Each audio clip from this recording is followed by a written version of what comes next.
இயேசு கிறிஸ்துவின் இணையற்ற நாமத்திலே உங்கள் யாவருக்கும் என் அன்பான வாழ்த்துக்களை தெரிவித்துக் கொள்கிறேன். ஆண்டவர் தருகின்ற சமாதானமும் சந்தோஷமும் உங்கள் வாழ்க்கையிலே எப்பொழுதும் காணப்படுவதாக. இவ்வளவு நேரம் நாம் ஆண்டவரிடத்திலே பேசிக் கொண்டிருந்தோம். நம்முடைய தேவைகளை ஆண்டவரிடத்திலே நாம் பகிர்ந்து கொண்டோம். இப்பொழுது ஆண்டவர் நம்மோடு பேசுகின்ற அவருடைய வார்த்தையின் வழியாக நமக்கு என்ன தேவை என்பதை குறித்து ஆண்டவர் நம்மோடு பேசுகின்ற நேரம். கிறிஸ்துவுக்குள் அன்பானவர்களே, வேதத்திலே பல சம்பவங்களை ஆவியானவர் எழுதி வைத்திருக்கிறார். ஒவ்வொரு சம்பவங்களும் நமக்கு தேவையான ஆவிக்குரிய உண்மைகளை சொல்லுகின்றன. நம்முடைய சமயத்திற்கு ஏற்றவாறு ஆண்டவர் நம்மோடு சம்பவங்களின் வழியாக பேசுவார். நாம் வேத பாடமாக வாசிக்க கேட்ட அப்போஸ்தலர் 12ஆம் அதிகாரத்திலே பேதுரு விடுதலையான ஒரு நிகழ்வை நாம் பார்க்கின்றோம். ஏரோது ராஜா பேதுருவை சிறைப்படுத்தி, யூதர்களுக்கு அது பிரியமாயிருந்ததினால் பேதுருவை கொலை செய்யும்படியாக சிறைச்சாலையிலே வைத்திருக்கிறார். அந்த சமயத்திலே பேதுருவின் சபையார் விசுவாசிகள் ஒன்றாக சேர்ந்து பேதுருவின் விடுதலைக்காக ஊக்கமாக ஜெபிக்கிறார்கள். ஜெபங்களை கேட்கின்ற ஆண்டவர் ஒரு தூதனை அனுப்பி அதிசயமாக பேதுருவை விடுதலை செய்கின்ற காட்சியை நாம் இங்கே பார்க்கின்றோம்.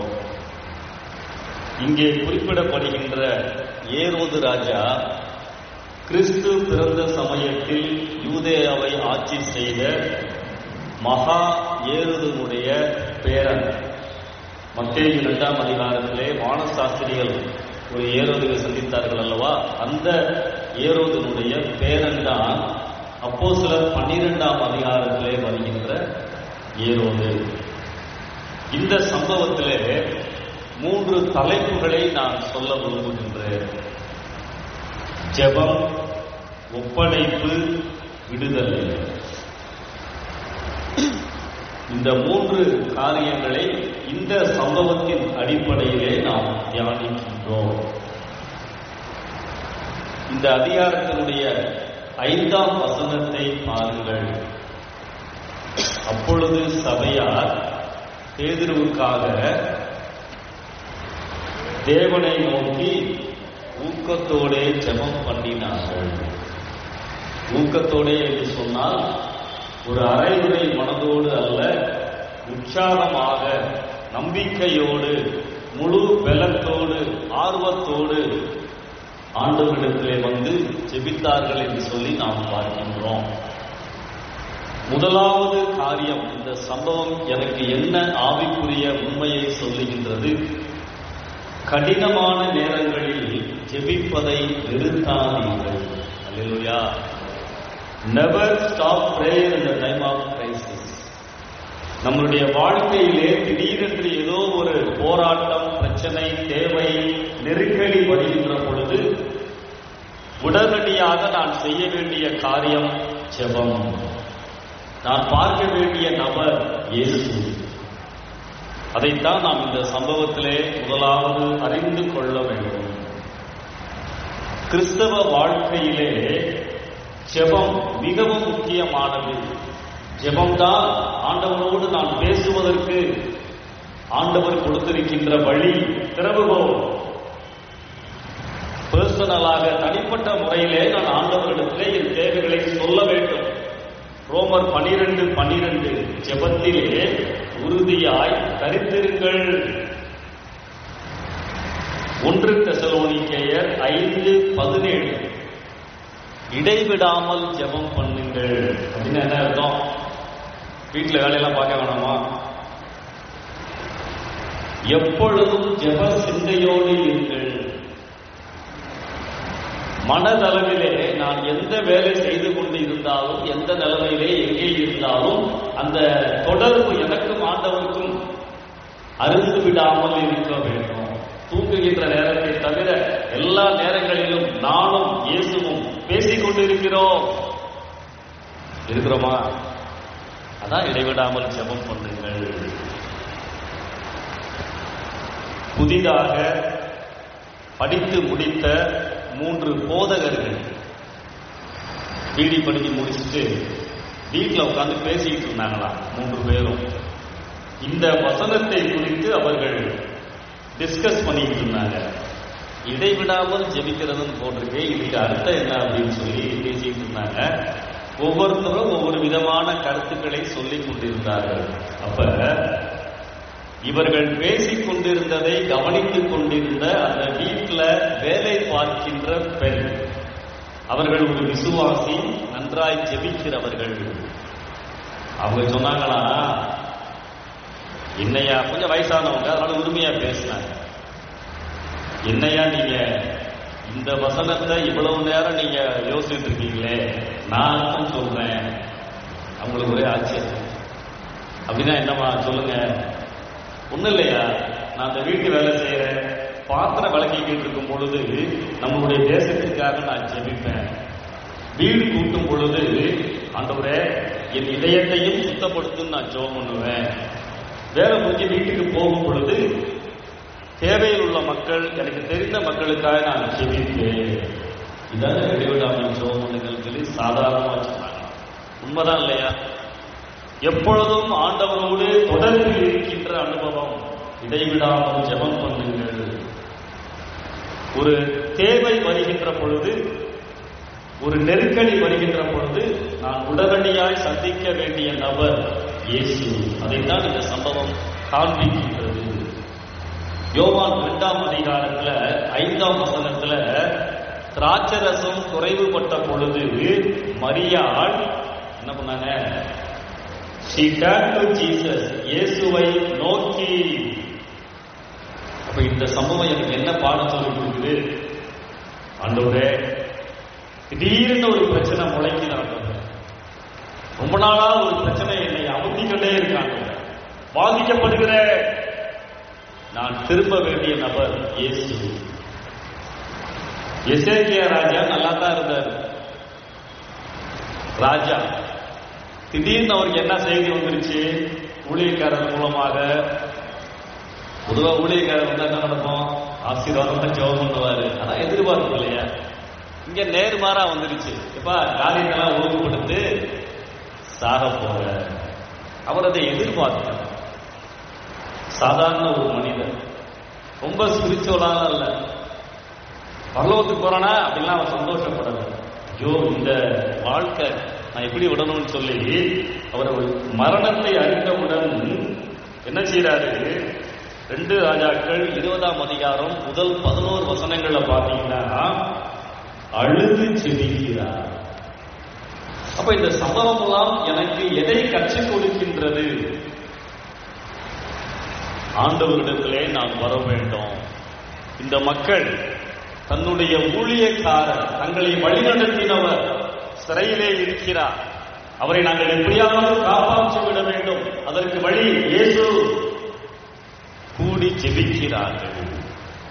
எப்பொழுதும் எல்லாவற்றிற்கும் பதில் இயேசு. கூடி ஜெபிக்கின்ற பொழுது அந்த ஜெபங்களில் ஆண்டவர் பிரியப்படுகிறார். வேதத்திலே பல இடங்களிலே கூடி ஜெபிக்கின்ற காரியங்களை பார்க்க முடியும். ஆண்டவரை விரும்புகின்ற ஆண்டவர். பழைய ஏற்பாட்டில் சீகேம் என்ற இடத்துல வந்து கூடி ஜெபிப்பார்கள். யோசுவா கடைசி அதிகாரத்தில் வரும். இப்படி பல இடங்களிலே நாம் கூட்டு பிரார்த்தனைகளை பார்க்க முடியும். ஆண்டவர் அதை விரும்புகின்ற ஆண்டவர். அப்படிப்பட்ட ஜெபங்களுக்கு பதில் கொடுக்கின்ற ஆண்டவர். ஜெபம் கடினமான நேரங்களில் ஜெபிப்பதை நாம் நிறுத்தக்கூடாது. ஒரு உதாரணத்தை காண்பிக்க விரும்புகிற, அமெரிக்க தேசத்துல ஜேம்ஸ் கோல்டு அப்படின்னு சொல்லி மிகப்பெரிய தொழில் அதிபர் இருந்தார். ஆண்டவரை நேசிக்கின்ற ஒரு மனிதர். நியூயார்க் நகரிலே அவர் வசித்தார். ஒரு முறை அவருடைய தொழில் தொடர்பாக லாஸ் ஏஞ்சல்ஸ் என்ற பட்டணத்திற்கு போக வேண்டியது இருந்தது. போகும் பொழுது பிளைட்ல போயிட்டார். திருப்பி வரும் பொழுது லாஸ் ஏஞ்சல்ஸ்ல இருந்து நியூயார்க் வருவதற்கு அடிக்கடி பிளைன்லயே போறோம், ஒரு மாறுதலுக்காக ட்ரெயின்ல வருவோம்னு சொல்லி ட்ரெயின்ல தன்னுடைய பயணத்தை ஆரம்பித்தார். 84 மணி நேரம் ட்ரெயின்ல வரணும். நியூயார்க்குக்கும் லாஸ் ஏஞ்சல்ஸ்க்கும் உள்ள தூரம் 3936 கிலோமீட்டர். ஒரு ரெஸ்ட் எடுத்த மாதிரி இருக்கும் அப்படின்னு சொல்லி ட்ரெயின்ல கிளம்பினார். ட்ரெயின் போயிட்டே இருந்துச்சு. நன்றாய் ஓய்வெடுத்துக் கொண்டே வந்தார். திடீரென்று ஒரு இடத்திலே ட்ரெயின் நின்று விட்டது. அனௌன்ஸ்மெண்ட் வருது. எதிர்பாராத விதமாக இன்ஜின்ல ஒரு பிரச்சனை. ட்ரெயின் கிளம்புவதற்கு 6 மணி நேரம் ஆகும். பொதுவா அமெரிக்காவில் இப்படிலாம் நடக்க பல வருஷங்களுக்கு முன்பதாக நடந்த ஒரு காரியம். 6 மணி நேரம் கழித்து தான் நாங்கள் ட்ரெயினை ஸ்டார்ட் பண்ண முடியும். அதனால நீங்க பக்கத்தில் இருக்க கிராமத்துக்கெல்லாம் நீங்க நடந்து போய் ரிலாக்ஸ் பண்ணிப்பீங்கன்னு சொல்லிட்டாங்க. எல்லாரும் இறங்கி போய் வேடிக்கை பார்த்தாங்க. அவங்க வேலையை பார்த்துட்டு இருக்காங்க. இவரும் கொஞ்ச நேரம் ட்ரெயின்ல உட்கார்ந்தவர் தூரத்துல ஒரு கிராமத்தை பார்க்கிறாரு. சரி, அது வரைக்கும் போயிட்டு வரோம்னு சொல்லி அப்படியே வெளில நடந்து போறாரு. அந்த கிராமத்துக்கு போனோம்னா ஒரு இடத்துல நிறைய கூட்டம், மக்கள் கூடி இருந்தார்கள். ஏதோ ஒரு நிகழ்ச்சி நடக்க போகுது. அப்ப அவர் கேஷுவலா கேட்கிறாரு, எதுக்காக கூடி இருக்கிறீங்க, என்ன நடக்க போகுது? அவங்க சொல்றாங்க, அதோ ஒரு கோயில் தெரியுது இல்லையா, அந்த கோயில் இன்னைக்கு அந்த கோயிலுடைய அந்த பில்டிங் ஏலத்துக்கு வரப்போகுது. கொஞ்ச நேரத்தில் ஆரம்பிக்க போது நாங்க அதுதான் கூடி இருக்கிறோம். அவருக்கு ஆச்சரியமா இருந்துச்சு. என்ன பிரச்சனைன்னு கேட்கிறாரு. அப்ப சொல்றாங்க, அந்த ஆலயத்தை சேர்ந்த மக்கள் இந்த கோயிலை கட்ட ஆரம்பித்தார்கள். ஒரு இன்ஜினியரிடத்திலே பொறுப்பை கொடுத்து கட்ட ஆரம்பித்தார்கள். கட்ட ஆரம்பித்த பொழுது அவர்களிடத்திலே பணம் இருந்தது. கட்டடம் வளர ஆரம்பித்ததற்கு பிறகு அவர்களிடத்திலே தேவையான பணம் இல்லை, பணம் வரல. ஆனா அந்த இன்ஜினியர், நான் கட்டி முடித்து விடுகிறேன், முடிந்ததற்கு பிறகு நீங்க பணம் கொடுங்கன்னு சொல்லி அவரே தன்னுடைய பணத்தை போட்டு அழகாய் ஆலயத்தை கட்டி முடித்து விட்டார். பணம் கொடுக்கல. இவரும் இவ்வளவு நாள்ல கொடுக்கணும்லாம் சொன்னாரு. அவங்களால பணம் கொடுக்க முடியல. அதனால இன்னைக்கு கடைசி நாள், இன்னைக்கு கொடுக்கலன்னா ஏலத்துல விட்டுருவாங்க. அதுக்கு தான் வெயிட் பண்ணிட்டு இருக்கோம். ஜேம்ஸ் கோல்டு ஆண்டவரை நேசிக்கிறவர். கேட்கறது கஷ்டமா இருந்துச்சு. அந்த ஆலயத்தை நோக்கி சென்றார். அங்கே இப்பொழுது நாம் ஜெபிப்பதை போல ஒரு கூட்டம் மக்கள் ஜெபித்துக் கொண்டிருந்தார்கள். அவர்களை அழைத்து கேட்கிறார், என்ன பிரச்சனை, எவ்வளவு பணம் கொடுக்க வேண்டும்? அவர்கள் விவரத்தை எல்லாம் சொல்றாங்க. இவ்வளவு பணம் கட்டணும்னு சொல்றாங்க. எங்கிட்ட பணம் இல்லை. உடனே தன்னுடைய செக் புக்கை எடுத்து எவ்வளவு கட்டணமோ அந்த பணத்தை, அதற்கு பணத்துக்கு தேவையான செக் எழுதி அந்த இன்ஜினியரை வரவழைத்து எல்லா ஃபார்மாலிட்டிஸையும் முடிச்சுட்டு ஆலயத்தை பத்திரமாக அவர்களுடைய கரத்திலே ஒப்படைத்து விட்டு அவர் வெளியே வரும் பொழுது கரெக்டா ட்ரெயின்ல பெல் அடிக்குது. அல்லேலூயா! யார் செய்த காரியம்? அந்த ட்ரெயின் எப்படி ரிப்பேர் ஆச்சு தெரியாது. என் தேவன் வழிகளை உருவாக்குகிறவர். நம்ம யோசிக்கலாம், நான் ஜெபிக்கிறேன், எப்படி பதில் வரும்? வரும். ஆண்டவருக்கு அந்த வழி தெரியும். நான் எனக்குள் இருக்க வேண்டியது விசுவாசம். நெருக்கடியான நேரங்களில் ஜெபிப்பதை நிறுத்தாதீர்கள். ஜெபம் பரலோகத்தின் வாசலை திறக்கும். அன்பானவர்களே, நம்ம வாழ்க்கையில கூட நிறைய பிரச்சனைகள் இருக்கலாம், போராட்டங்கள் இருக்கலாம். ஜெபத்திலே உறுதியாய் தரித்திருங்கள், கண்டிப்பா பதில். நம் ஆண்டவர் நம் ஜெபங்களை கேட்கிறவர் மட்டுமல்ல, பதில் கொடுக்கிறவர். இரண்டாவது காரணம், நான் 2-3 காரியம் சொன்னேன் இல்லையா? ஜெபம், ஒப்படைப்பு, விடுதலை. ஒப்படைப்பு வந்துடணும். இந்த சம்பவத்தை பார்த்தீங்கன்னா எல்லாமே பேதுருவுக்கு எதிராக இருக்கிறது. 2ஆம் வசனத்துல யாக்கோபு கொலை செய்யப்பட்டார். பேதுருவை அதுக்காக தான் வச்சிருக்காங்க. 3ஆம் வசனத்துல சொந்த ஜனங்கள், யூத மக்கள் பேதுருவுக்கே விரோதமாய் இருக்கிறார்கள். விடுதலை பெறுவதற்கு வாய்ப்பு கிடையாது.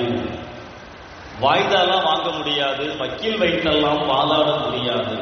ராஜா சொன்னால் சொன்னதுதான். பேதுருவுக்கு கொலை தண்டனை நியமிக்கப்பட்டிருக்கின்றது. இப்படி உறுதியா சொல்றீங்க? யாராவது 19ஆம் வசனம் வாசிங்களேன். அப்போஸ்தலர் 12:19.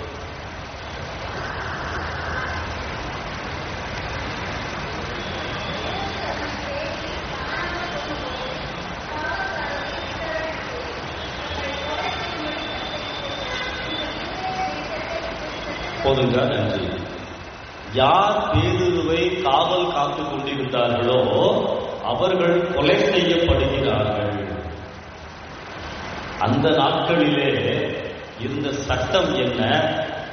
ஒரு குற்றவாளி தப்பித்து போய்விட்டால் அந்த குற்றவாளிக்கு என்ன தண்டனை கொடுக்க வேண்டுமோ அந்த தண்டனையை காரணமாயிருந்த காவலாளிகளுக்கு கொடுப்பார்கள். அப்ப என்ன அர்த்தம்? பேதுருவுக்கு கண்டிப்பாய் கொலை தண்டனை. அது பேதுருவுக்கு தெரியும். அப்புறம் பாருங்க, தொடர்ந்து பார்த்தீங்கன்னா காவல் ஒரு வகுப்புக்கு 4 பேராக. என்ன அர்த்தம்? ஒரு குழுவில் 4 பேர், 4 குழு, 4x4 16 பேர் பேதுருவை பார்த்துக் கொள்வதற்கு. அந்த 4 பேரும் 3 மணி நேரத்துக்கு ஒரு முறை மாறிக்கொண்டே இருப்பார்கள். 4 பேர் எப்பொழுதும் பேதுருவோடு இருப்பார்கள். அதுல 2 பேர் பேதுருவுக்கு வலது பக்கத்தில் ஒருவர், பேதுருவுக்கு இடது பக்கத்திலே ஒருவர். காவலாளியுடைய இடது கையும் பேதுருவுடைய வலது கையும் சங்கிலியால் கட்டப்பட்டிருக்கும். இந்த பக்கம் அப்படிதான். மற்ற 2 பேர் கதவு அருகே நிற்பார்களா? எவ்வளவு பிரயாசப்பட்டாலும் தப்பிக்க முடியாத ஒரு சூழ்நிலை. இவ்வளவு காரியங்கள் மத்தியில சபையா ஊக்கமா ஜெபிச்சுட்டு இருக்காங்க. ஆனா பேதுரு என்ன செய்யறாரு? நிம்மதியா தூங்கிட்டு இருக்காருங்க. இதாங்க உண்மையான ஆசீர்வாதம். Can I do like that? இவ்வளவு பிரச்சனை மத்தியில நான் நிம்மதியா தூங்க முடியுமா? நாளைக்கு ஒரு பரீட்சை இருக்கு, நாளைக்கு ஒரு முக்கியமான சம்பவம் இருக்குன்னா தூங்க வர மாட்டேங்க. இங்க பேதுருவை பாருங்க, வாய்ப்பே கிடையாது. 100% நான் வெளியே போக முடியாது, என்னை கொலை செய்ய போகிறார்கள். ஆனாலும் அவரால் நிம்மதியாய் தூங்க முடிந்தது. கர்த்தருடைய பிள்ளைகள் கடினமான நேரங்களில் அமைதியாக தூங்க முடியும். அல்லேலூயா. காரணம் என்ன தெரியுமா? ஆண்டவரே, என்னை உம்மிடத்திலே ஒப்படைத்து விட்டேன். God's children can peacefully sleep in the time of crisis. ஜெபம் ஒப்படைப்புக்கு நேராக என்னை வழிநடத்தும். சூழ்நிலை, நேரம், இடம் எனக்கு சாதகமாக இல்லாவிட்டாலும் ஆண்டவரே, நான் உம்மை நம்புகிறேன். இந்த அனுபவம் என் வாழ்க்கையிலே, இந்த ஆவிக்குரிய முதிர்ச்சி என் வாழ்க்கையிலே உண்டார். எல்லாம் நல்லா இருந்தா பிரச்சனையே இல்லை. அல்லேலூயா, ஸ்தோத்திரம். ஒரு நெருக்கடி, ஒரு சரீர பலவீனம், ஒரு ஏமாற்றம், நான் எப்படி நடந்து கொள்கிறேன்? ஆண்டவரே, நான் உம்முடைய பிள்ளை, உமக்கு தெரியாமல் என் வாழ்க்கையில் எதுவும் நடக்காது, நீ பார்த்துக் கொள்ளுவே, உம்மிடத்திலே என்னை ஒப்புக் கொடுத்து விடுகிறேன். பிலிப்பியர் 4ஆம் அதிகாரம் 11ஆம் வசனத்துல பவுல், என் குறைச்சலினால் நான் இப்படி சொல்லுவதில்லை, எந்த நிலையிலே இருந்தாலும் மன ரம்மியமாய் வாழ கற்றுக்கொண்டே. மன ரம்மியம், பி கண்டன், மன நிறைவான வாழ்க்கை கற்றுக்கொண்டேன்னு எழுதுறாரு. யார்கிட்ட கற்றுக்கொண்டாரு? காலேஜுக்கு போனாரா? ஆவியானவர் இயேசு. கற்றுக்கொள்ள வேண்டும். அனுதினமும் கற்றுக்கொள்ளுகிறேனா? உலகத்தை கற்றுக்கொள்றோம், பல காரியங்களை கற்றுக்கொள்றோம். இயேசுவை, அவருடைய வார்த்தைகளை நான் கற்றுக்கொள்ளுகிறேனா? மன ரம்மியமாய் இருக்கு. இதாங்க ஆசீர்வாதம். எந்த சூழ்நிலைகளிலும் நான் அசைக்கப்பட மாட்டேன். மன ரம்மியம்னா 3 காரியங்கள். சூழ்நிலைகளினால் பாதிக்கப்படாத வாழ்க்கை, குறை சொல்லாத வாழ்க்கை, ஏற்றுக்கொள்ளும் வாழ்க்கை. அல்லேலூயா. பேதுரு, என்ன ஆண்டவரே, உமக்காக நான் இப்படிலாம் ஊழியம் பண்ணேன், 3000 பேர் 5000 பேர் ஏற்றுக்கொண்டாங்க, எவ்வளவு கஷ்டப்படுறேன், என்னை கொண்டு இங்க கட்டி போட்டாங்களே ஆண்டவரே, முறுமுறுக்கவில்லை. ஆண்டவரே, என் வாழ்க்கையில எது நடந்தாலும் ஆண்டவரே, உம்முடைய சித்தத்தின்படி தான் நடக்கிறது ஆண்டவரே, உம்முடத்தில் ஒப்படைத்து நான் தூங்குகிறேன். விழித்தால் பரலோகத்தில் இருப்பேன், இல்லைன்னா ஊழியத்தை தொடருவேன். அவ்வளவுதான். அதாங்க அர்ப்பணிப்பு. அந்த அர்ப்பணிப்பு நம்முடைய வாழ்க்கையில காணப்பட வேண்டும். 37ஆம் சங்கீதம் 5வது வசனம். உன் வழியை கர்த்தரிடத்தில் ஒப்புவித்து நம்பிக்கையாயிரு, அவரே காரியத்தை வாய்க்க பண்ணுவார். நம்புறோமா? பேதுரு நம்பினார்.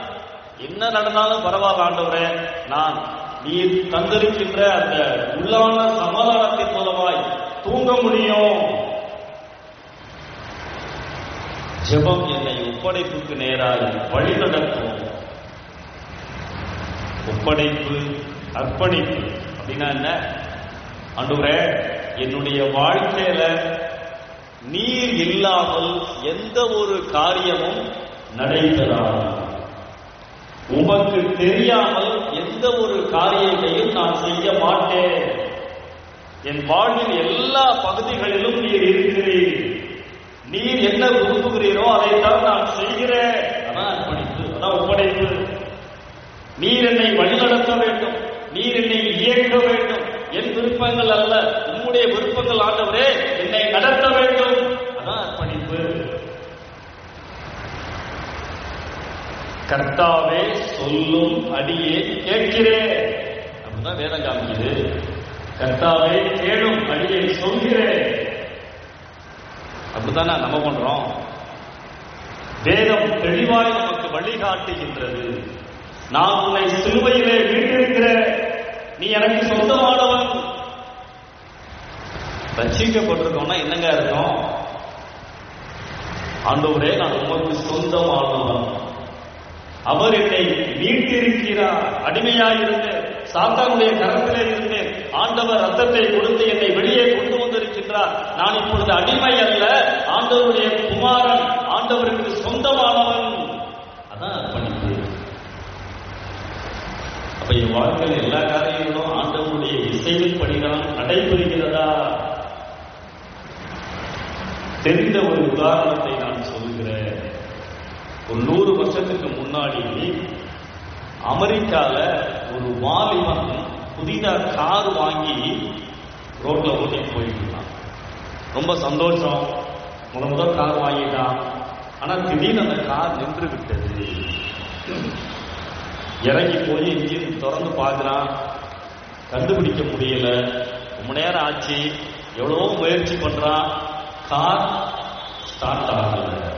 அப்ப பார்ப்பதற்கு ஒரு சாதாரணமான ஒரு வயதான மனிதர், கவர்ச்சிகரமான தோற்றம் இல்லை, வந்து எட்டி பார்க்கிறார். தம்பி, என்ன பிரச்சனையா? அவனுக்கு எரிச்சல். இவர் வேற வந்து கேட்கிறாரு அப்படின்னு சொல்லிட்டு வண்டி ஓட மாட்டேங்குது. அப்படியே தம்பி, நான் ஹெல்ப் பண்ணவா கேட்கிறார். அவனுக்கு இன்னும் கொஞ்சம் எரிச்சல். ஒருவேளை நம்ம மதுரை பாஷையில போயா பெருசுன்னு சொல்லியிருப்பாங்களோ. ஆனா எரிச்சலோட வேலை பார்த்துட்டு போங்கட்டான். அவர் விட மாட்டாரு. தம்பி, எனக்கு ஒரு வாய்ப்பு கொடுங்க தம்பி, நான் பார்க்கிறேன், வேற வழி இல்லை அப்படின்னு சொல்லி அந்த நபரை அனுமதிக்கிறான். அந்த வயதான நபர் அதை பார்க்கிறாரு. 2 நிமிஷத்துல அந்த காரை ஓட வைத்து விட்டார். அவனுக்கு ஒரே ஆச்சரியம், ஐயா நீங்க யார்? அப்பதான் அவர் சொல்றாரு, ஐ ஆம் மிஸ்டர் ஃபோர்ட். அமெரிக்காவிலே ஃபோர்ட் என்ற கார் கம்பெனி புகழ்பெற்ற கம்பெனி. அவர் சொன்னாரு, தம்பி நான் அந்த ஃபோர்ட் கம்பெனியுடைய முதலாளி மட்டும் இல்லை தம்பி, இந்த காரை உருவாக்கினவனும் நான் தான். எப்படி அந்த கார் தன்னை உருவாக்கினவருடைய கருத்துக்குள்ளதாய் சென்ற பொழுது மறுபடியும் இயங்க ஆரம்பித்ததோ, இயேசு என்னை சிலுவையிலே உருவாக்கி இருக்கிறார். சிலுவையின் வழியாய் அவர் என்னை தமக்கு சொந்தமாக்கி இருக்கிறார். ஆண்டவரே, என் வாழ்க்கை முழுவதையும் உங்களுடைய கருத்திலே கொடுக்கிறேன், என்னை நடத்தும். ஸ்டக்காய் நிற்கிறீங்களா? ஓட வைப்பா. அர்ப்பணிக்கின்ற பொழுது ஜெபம், ஒப்படைப்பு. 3வது காரியம் என்ன? விடுதலை. 10ஆம் வசனம், அருமையான வசனம். அப்போஸ்தலர் 12:10.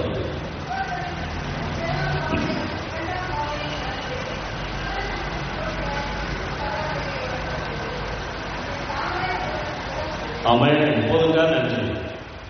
தானாய் திறவுண்டது. அல்லேலூயா.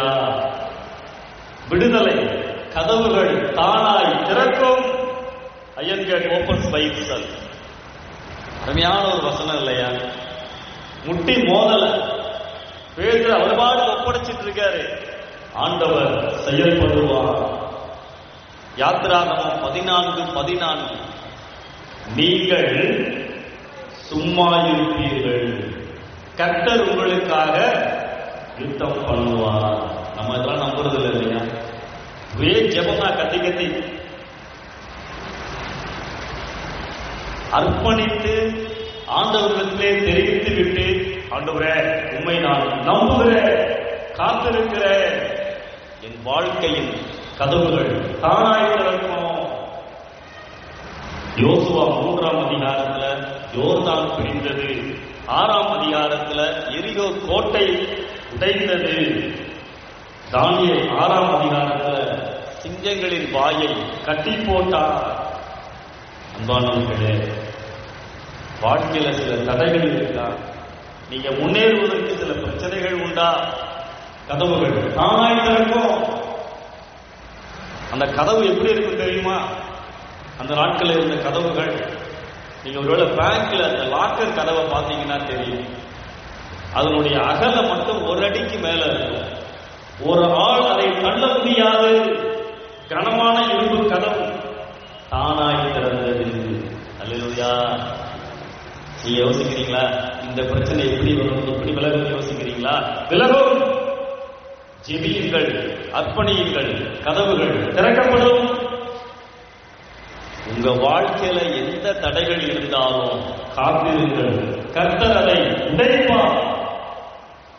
வாசிய மீகா 2ஆம் அதிகாரம் 13வது வசனம். மீகா 2:13.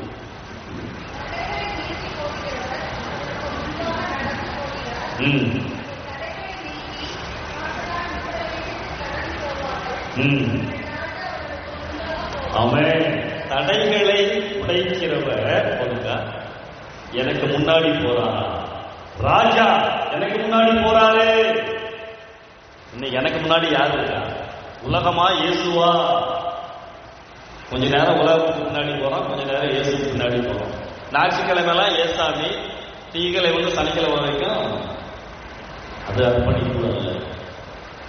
என் தடைகளை தகர்க்கின்ற ஆண்டவர் முன் செல்லுகின்றார். ஆண்டவரே, நான் நம்பிக்கையோடு பின்தொடர்கிறேன். அன்பானவர்களே, ஆண்டவர் என் கதவுகளை திறக்கின்றார். ஜெர்மன் தேசத்துல ராபர்ட் அப்படின்னு சொல்லி ஒரு சின்ன தம்பி இருந்தான். நடந்த ஒரு காலம், 10-12 வயது. அவனுக்கு யாருமே கிடையாது. அவனுடைய அம்மா இறக்கும் பொழுது, தம்பி உனக்கு யாரும் இல்லைன்னு வருத்தப்படாத, ஏசப்பா இருக்கிறாங்க, நீ அவர்கிட்ட நீ தெரியப்படுத்தினா உனக்கு உதவி செய்வாங்கன்னு சொல்லிட்டு இறந்துட்டாங்க. ஒரு கடையில வேலை பார்த்துட்டு இருந்தான். அந்த கடையில தான் அவன் வேலை பார்ப்பான், அங்கேயே ஏதாவது கொடுப்பாங்க, சாப்பிடுவான், அங்கேயே நெட்டு தூங்கிடுவான். அந்த கடை தான் அவனுக்கு உலகம், எல்லாம் தான். அவனுக்கு ஒரு ஆசை, கடையில இருந்து ரோட்ல பார்க்கும் பொழுது அவன் கடையில இருந்து கொஞ்ச தூரம் தள்ளி ஒரு புகழ்பெற்ற பள்ளிக்கூடம் இருந்துச்சு. அந்த பள்ளிக்கூடத்துக்கு படிக்கிற பிள்ளைகள்லாம் அழகா யூனிஃபார்ம் போட்டு புக்ஸ் எல்லாம் எடுத்து போறத பார்ப்பான்.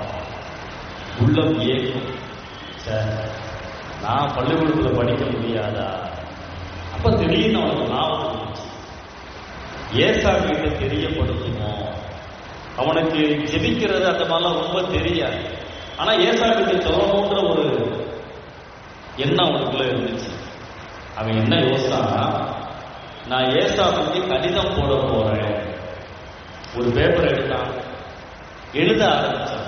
ஏசப்பா, எனக்கு யாருமே இல்லை, நீங்க தான் இருக்கீங்க ஏசப்பா, எனக்கு ஒரு உதவி செய்ய ஏசப்பா, நான் அந்த மொரேவியன் ஸ்கூல்ல படிக்க விரும்புகிறேன், என்னை சேர்த்து விடுங்க ஏசப்பா, கண்ணீரோடு எழுதுகிறேன், எனக்கு உங்களை விட்டா யாரு ஏசப்பா அப்படின்னு சொல்லி அவன் பேரை எழுதி ஒரு கவர்ல வச்சு, ஒட்டவும் இல்லை, ஸ்டாம்பும் ஒட்டல, பக்கத்துல இருந்த போஸ்ட் பாக்ஸ்ல போட்டு விட்டான்.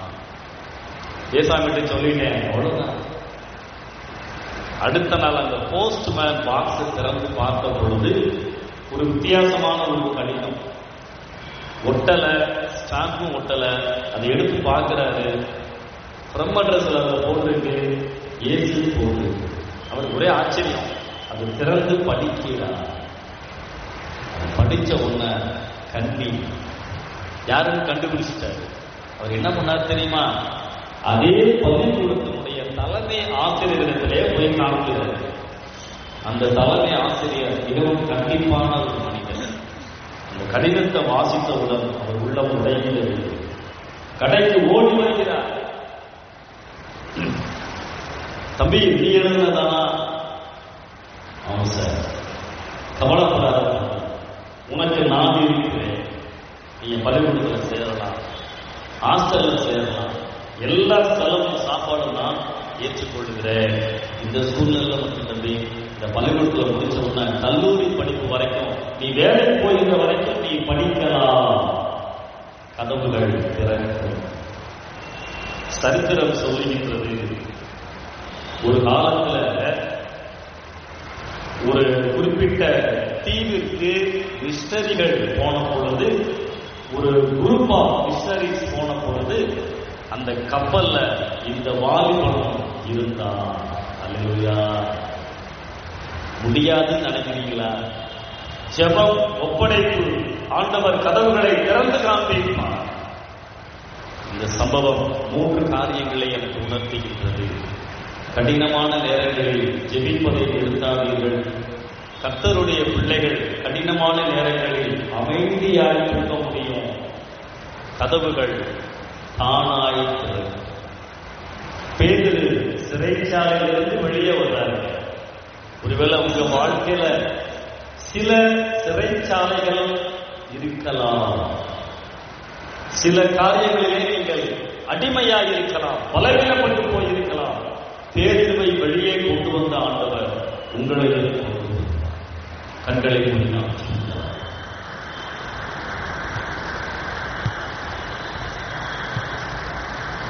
கர்த்தரிடத்திலே